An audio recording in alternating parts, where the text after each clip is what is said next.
All right, good afternoon. We're back with another episode of Say What You Feel. I'm the host, Ty. Let everybody else introduce themselves. How you doing, everyone? I'm Dame. As y'all already know, SB. Mike Willis. And before we get into it, we're going to play a little clip for everybody here, then we're going to talk about it.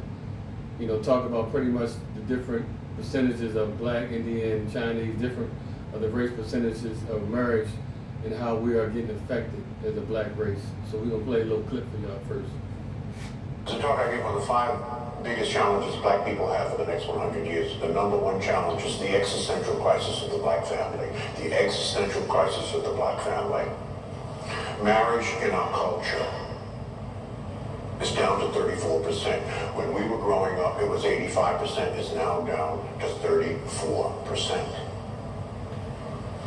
71% of our sisters are not married, 29% will never get married, 63% of our brothers are not married, 30% of them will never get married.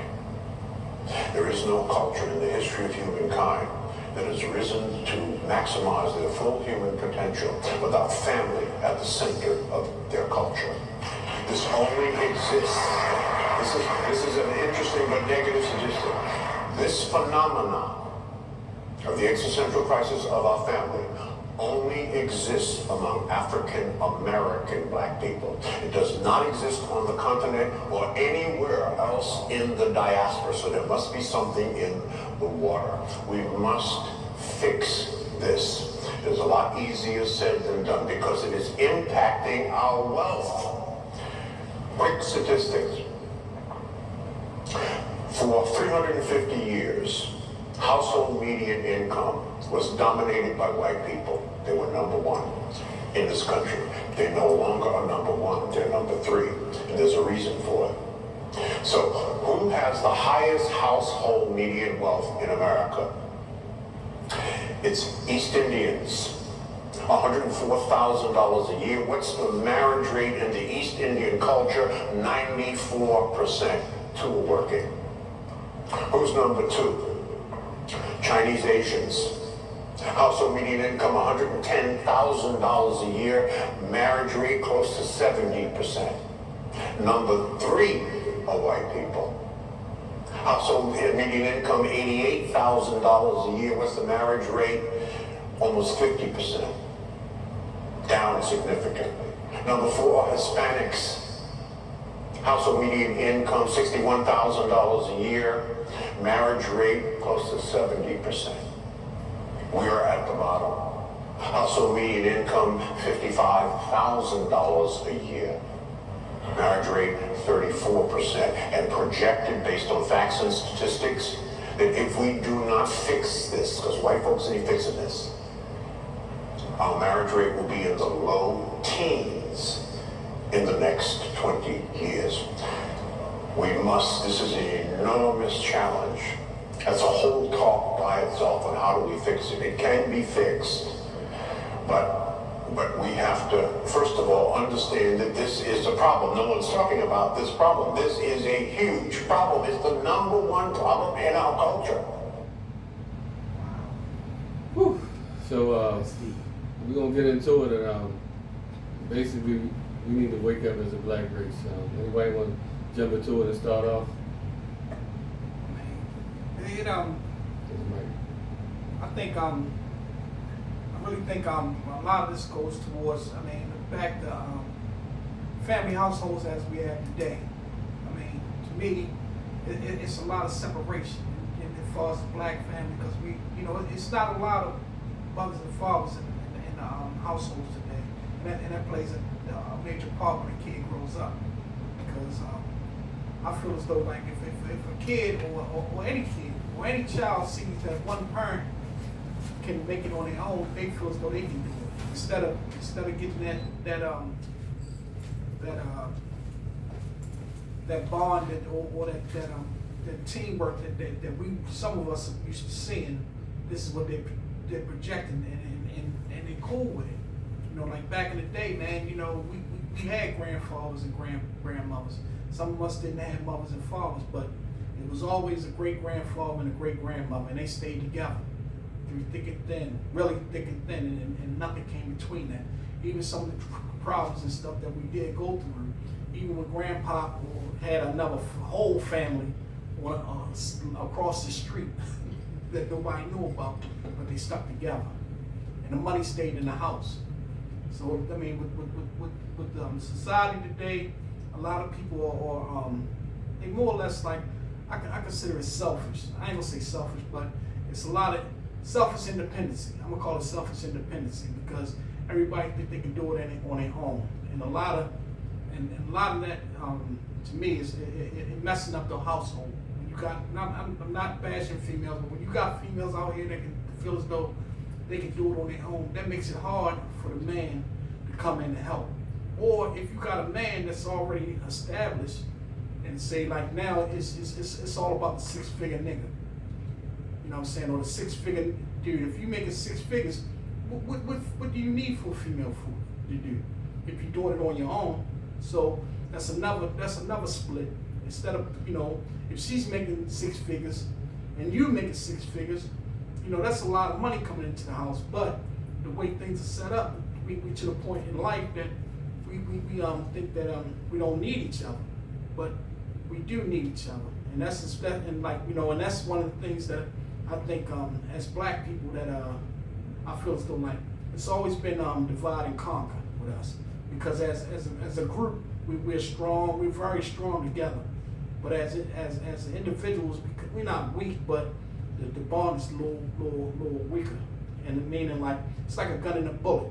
You know what I'm saying? Separately we're dangerous, but when we put together, we're strong.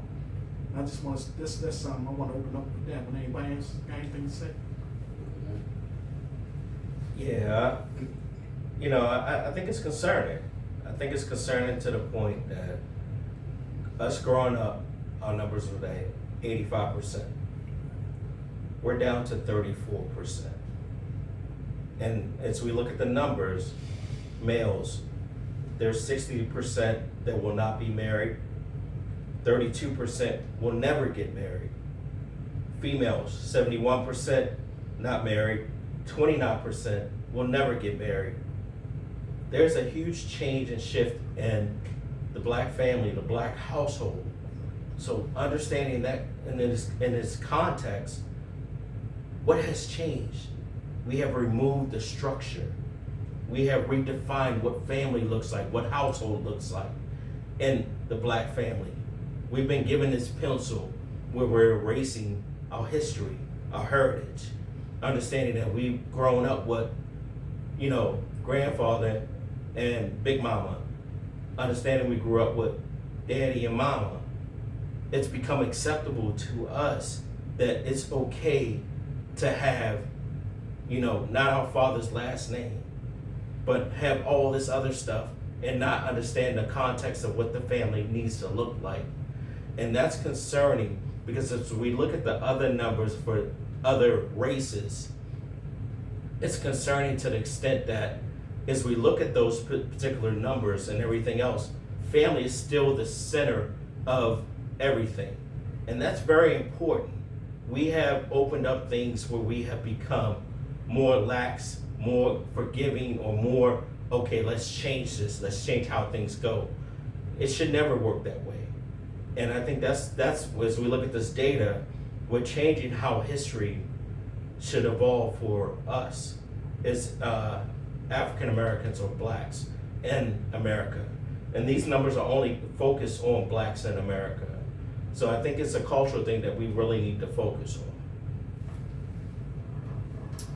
I agree. I really think it goes deeper, and I think it goes back to, you know, people always say, well, we didn't get our 40, you know, our acres and everything, but I think a lot of our foundation started there because we didn't get what we were supposed to get. So then it, you know, our generation going forward, we was always behind. Then it was always set up, you know, we was more incarcerated more than any other race at one point. So, and as black folks were incarcerated, you're taking the black man out of the family. So what happens is when you take the black man out of the family, you corrupted. Our family is not the same. You know, a black woman doesn't have a head of the household, no king. So now they have to fend for their own. They have to do everything on their own because most of the black men are getting incarcerated. So it makes it hard for our black folks to move, you know, to get ahead. And, you know, so we always going to be behind until, you know, I don't know if we ever going to get ahead, but it's just been like, I feel like it's set up for us to not win because as a people, we are stronger and, you know, anything, you know, we come together, but I feel like, you know, there's always something, a narrative or something in the way for us to move ahead. So I think it's deep, you know, and I don't know when it's going to change. Like I said, I don't know, you know, so many black women making more money than males, so, you know, it's set up that, you know, they make it think they don't need a man. You need a man. You need somebody in your life, you know.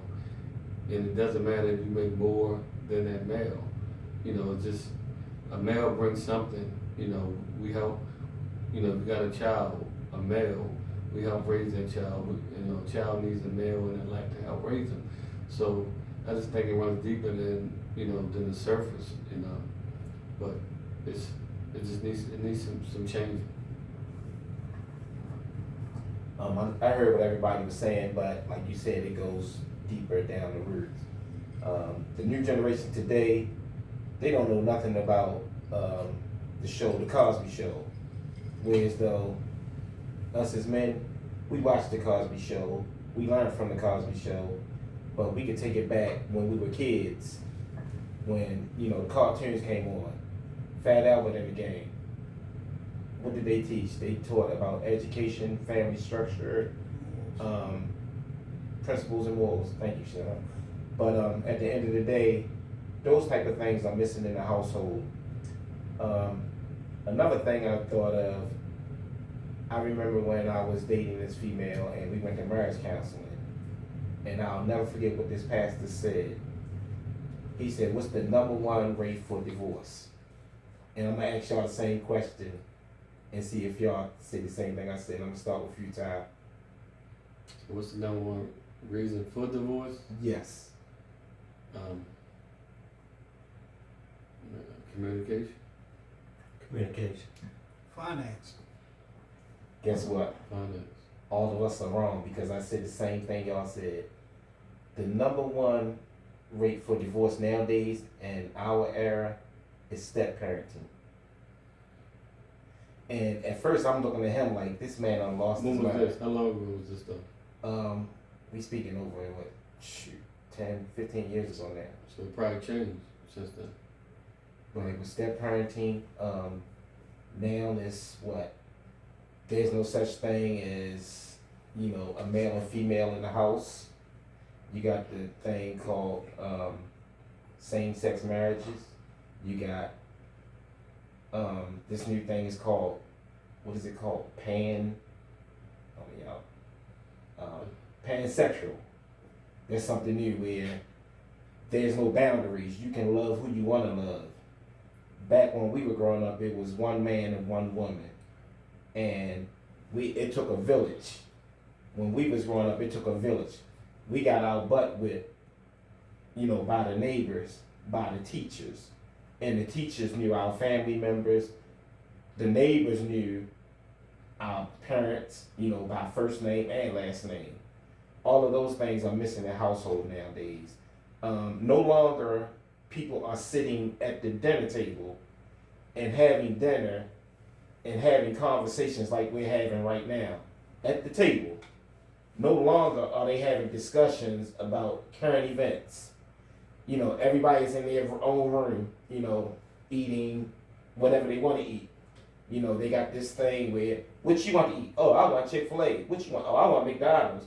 Oh, what do you want to eat? Oh, I want Pizza Hut. Everybody got their own. You know what's on the table. They got options. Yeah. It's not what mama cooked at the table. It's options. And like I said, everybody's in their own room. So I think that's one thing that's missing is structure. And like you said, as far as options, I think as far as the marriage thing, I think it's social media and options too. Because a lot of times to me, I think a lot of marriages don't last because other options on the outside. You know, when I say that, you know, it's like if you're not happy at home, you can always go outside of your relationship and have another option instead of working on what you have at home. And when I say that for social media, they make it seem like it's cool to have a side piece, to have a side dude or whatever, which is not cool. Back in the day, man, you know, you think about it. How many times as growing up did you know about your mother or your father having a side dude, or whatever went on in the house stayed in the house? There's too much stuff that goes on now that's happening outside the house, and like you said, as far as options, you know, we didn't have. I mean, families didn't have options. It was whatever it was. You know, even down to the marriages. You know, you ain't have no option. If you're mad with your wife and you're mad with your husband, you know what I'm saying, what other option was it left? You know what I'm saying? You go sleep in another room and you make up for it the next day. Now, you know, you got people out here that say I'm going out. So the option is go out and see somebody else. You know, and that's a bad thing. You know, instead of staying home and working on which you know, to make your situation better, you know, it's too many options out here. And then you got other people in other people's ears it's too many people in your relationships too, you know, and that don't know what's going on. Yeah. And when I say don't know what's going on, but sometimes people discuss things that shouldn't be discussed that's going on in the house. You know, it's like we was taught. I mean, I think all of us was taught. Whatever happens in this house, stay in this house. Just don't go no further than that front door. But now with social media, you know what I'm saying, I feel as though like a lot of people, instead of speaking on certain things, even down to the adults, you got women out here that instead of talking to their husbands or whatever, they'll put it on social media and tell the world how they really feel. You know, and then like by the time he realized, oh, things get too far gone, it's over. You know, and then 3 years down the line, they sit down and, you know, trying to find some closure to find out that, damn, I didn't know you felt that way. Communication is everything, you know, and I think like beyond sexual, you know what I'm saying, if you're in a marriage, man, you gotta communicate. And if you don't communicate, you don't have nothing, because everything else is null and void. Because if you don't communicate and for whatever, financially, emotionally, or just, you know what I'm saying, things that's going on, you don't have nothing. Can I say something real quick? I heard what you just said. We don't want to make it seem like we're male bash or female bashing, but I'm gonna say you got guys that's doing the same thing that the females do nowadays. Yeah. And it's sad. Right. So, I think just to tie it all in and tie it like together, I think what we're finding is our race is glorifying being single, and that's an issue because as we watch Coming to America, yes, he went to sow his royal oats to find his queen, but us as a black race, and I'm talking about African Americans in the U.S. and everything else, is understanding clearly that we're not meant to be single. When we look at those numbers, it's, hey, you're supposed to go get an education, you're supposed to leave your parents' roof and go get a job and start to build your family. That's what's expected from Indians, Asians, all the way down to white America and everything else. We have stopped, we glorify being single.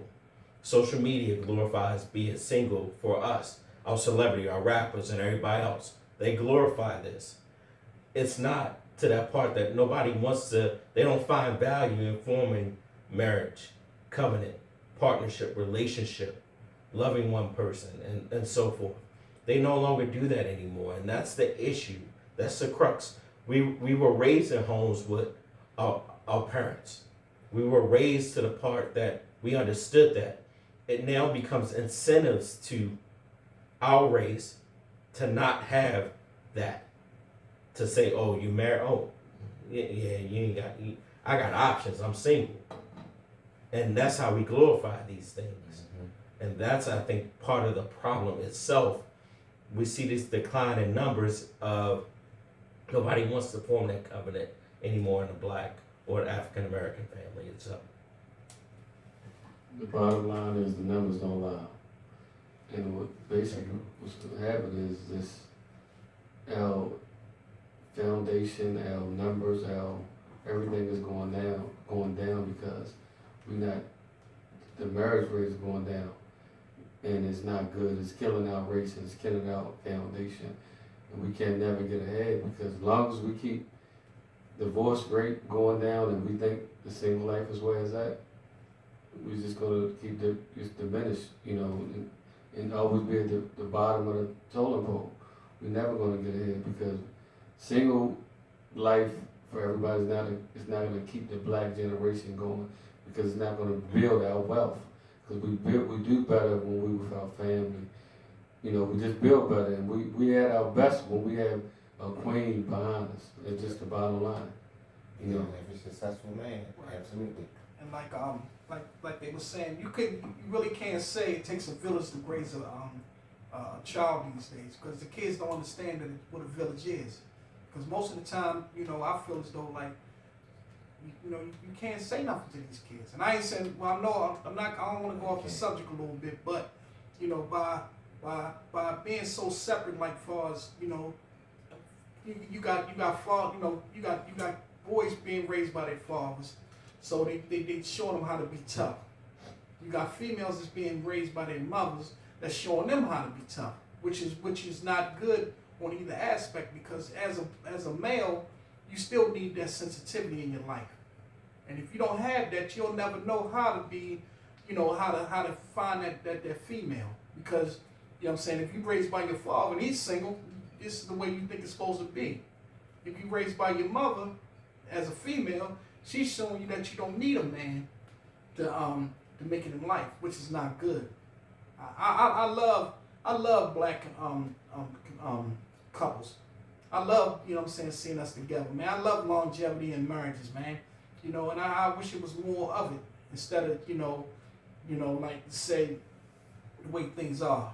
And so I really would like to, and then, for our society, man, they want to keep us separated. I'm telling y'all, man, black love is strong. Black love is beautiful. And it's nothing like it. It's nothing we can't accomplish when we're together. Even though we can do it separately, but it's more powerful when we do it together. Stronger together. Right. Anybody? No, I think you hit on something that is very serious. As we look at this data itself and we look at how the black household is dissolving and the numbers are dropping and dropping and dropping, where's our history? Where will our history be for years to come and everything else? And I think that's concerning, because as we go and we type into Ancestry.com, you're not going to see that for years to come, that mother, father, and then the kids spill off and everything else. It's going to change. The look and feel of it will change, but also how we tell the history will change, because our families are dissolving and the numbers are dropping. We're going further and further down, but also understanding that it's going to also impact our spending availability, our spending capability. We're going to sit there and whatever they put out there, whatever they do for households and everything else, our money is going to go to other communities, other families, instead of the black family. There's strength in numbers, and we have to understand that completely. Every other race understands that. That's why they're sitting there as it relates to household mediums, what combined husband and wife is bringing from the Indian family, from that the Asian family, the white family. We're dropping completely. And that is very important for us to understand, that we're not just impacting our own personal choice, but we're also impacting our race itself. So I think we really got to understand that completely, and the whys. It benefits superior race as it relates to, I'm superior to the part that I have more spending capability and more clout to say what needs to be spent and who to vote for, who to do this, because those are household decisions at times in those particular races. So as we continue to divide the black household or the black family, and showing that, the black family, it can have a father here and a mother there, instead of, we can do this together. And that's very important to understand that. We gotta look at the power in the numbers. you gotta don't look at yourself now. Look at your children 20 years from now, 30 years from now. There's power in numbers. We gotta understand going forward, if we don't have the numbers, we don't have the power, our kids are not gonna have the power to do anything because our numbers gonna be low and our foundation's not gonna be where it's at, like you were talking about the ancestry. We have to keep the black family alive. We are strong, and we can't not let go that we don't need each other because we do better and we're stronger together. And these numbers has to go up. We have to do better. We have to wake up as a people. We definitely have to wake up and don't get away from all that social media and all that other BS. Because black family back in the 70s, we didn't want to be touched with. We might have didn't have everything, but we were strong in numbers. So that's when they brought the crack and everything else in the neighborhood to tear us open because they knew how strong we was as a people. We need to get that back and understand we are kings and queens. We are what we think we are.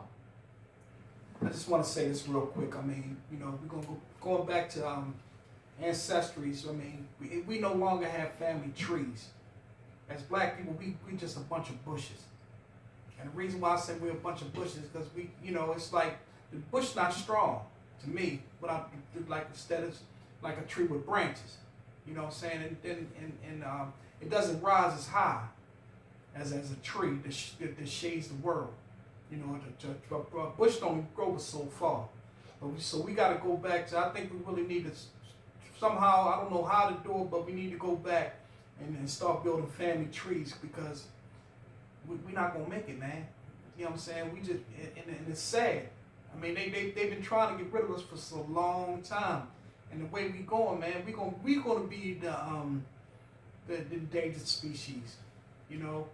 And as long, you know, but until we come together, this is the way the world is trying to put us together, and it's a sad thing. You know, they separate the families, they're killing us off one by one, they're taking our young men and young black men from us, and now it's to the point they killing the women.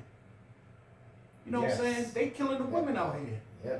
So, you know, we need to come together as a family and get stronger and build these trees so we can take over the forest. When we're going next segment we're gonna get on the spiritual side, but like you was talking about the bush, it starts with the root, with the seed. It starts with the seed. Plant your seed, plant your root. You know, then we can grow and prosper. But if we keep going the way we are, you know, we gotta love your brother, love your sister, you know.